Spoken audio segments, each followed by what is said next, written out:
Okey, apa khabar semua? Saya Cikgu Mia. Hari ini kita tengok bab 3, contoh 12, muka surat 63 dalam buku teks anda. Masih mengenai hartanah, properti dan pulangan pelaburan. Pulangan ialah keuntungan. Apabila anda beli hartanah itu, berapa keuntungan yang anda boleh perolehi. Okey, Encik Hussein membeli sebuah rumah pada Januari 2015 di Ceras dengan harga 300,000 dan dia menjelaskan 10% wang pendahuluan ini ialah deposit. Untuk beli rumah anda mesti bayar sekurang-kurangnya 10% ke 20% ke, baru anda boleh dibenarkan beli rumah itu.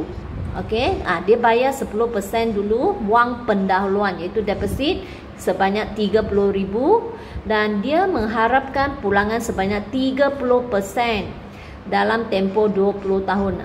Itu yang diharapkan oleh Encik Hussein. Bermaksud dia sudah bercadang nak jual rumah itu selepas 20 tahun. Dan dia harapkan dia boleh dapat nilai pulangan sebanyak 30%. Okey, Encik Hussein menjual rumah tersebut dengan harga 600,000.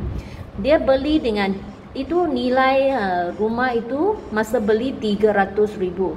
Lepas 20 tahun dia boleh jual dengan 600,000. Sudah lipat gali ganda, sudah double setelah genap memiliki rumah tersebut selama 20 tahun. Lepas 20 tahun dia jual. Jumlah pinjaman yang telah dilunaskan kepada bank berjumlah ini. Yang dilunaskan pinjaman bermaksud dia sudah bayar itu bank sebanyak 4, sebab dia masa dia beli dia hanya bayar 30,000 dan dia ada 200, dia masih tak cukup 270,000. Tetapi mengapa dia bayar begitu banyak dalam 20 tahun? Sebenarnya dia itu rumah dia kurang 270,000 sahaja. Mengapa dia sudah bayar bank begitu banyak? Sebab apabila anda mengambil pinjaman bank, anda perlu bayar faedah. Kalau tidak, mengapa bank nak bagi kamu duit?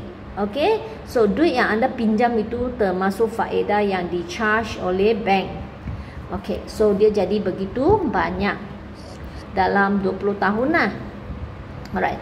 Dalam tempoh tersebut beliau berjaya memperoleh sewa, tetapi dia dapat kutip sewa dalam 20 tahun dia sewa rumah itu dia dapat kutip 60,000.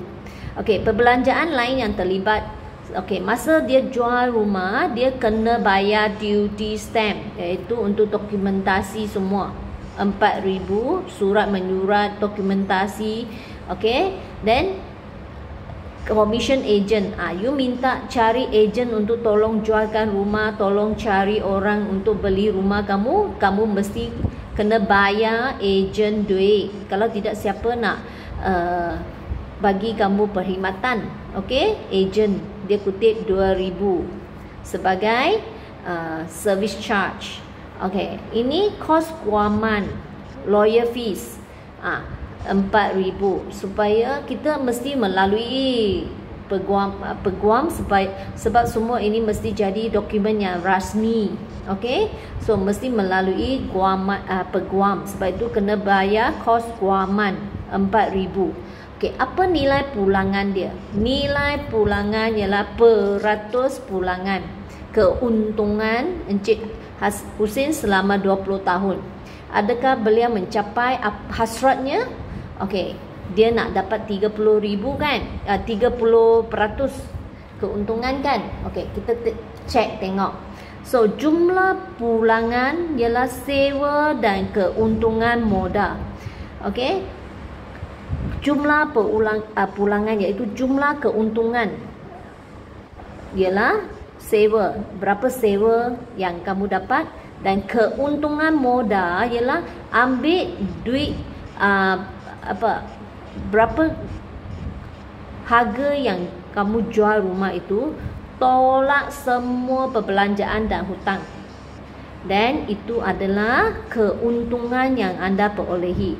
Itu ni harga jual rumah 600,000, kena bayar sebab awal-awal you sudah keluar duit 30,000, dia sudah keluar deposit iaitu wang pendahuluan.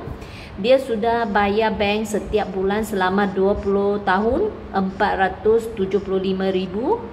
Dan kena bayar itu duty stamp sebab itu dokumentasi, dan bayar ejen yang tolong jualkan rumah, dan bayar itu lawyer fees peguam sebab tolong uruskan semua dokumen yang sah dan rasmi.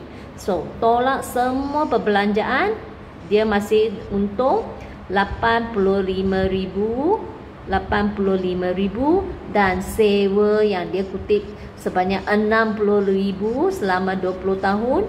Tambah dua-dua ini, dia dapat keuntungan sebanyak 145,000 dalam selepas 20 tahun memiliki rumah itu. So nilai pulangan iaitu peratus, sebab itu kena darab 100%.